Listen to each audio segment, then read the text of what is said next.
आप देख सकते हैं हमारा पूरा वैगन आ रही है। इसका बोनेट चेंज होएगा, एंड चेंज होएगा, लाइट चेंज होएगी, एंड चेंज होएगा, कभी भी देख रहा लाइट चेंज होएगी। ये हमने पुर्जा खोल दिए हैं, इसका फैंडल भी खोल चुके हैं।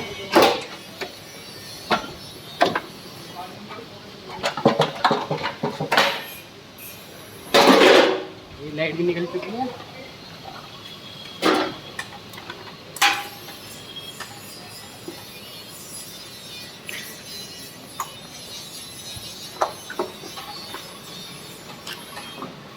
इसमें इतना ही दिया था। रेडिएटर चेंज है, कैपर मेंबर चेंज है, मुक्की चेंज है, लैच चेंज है।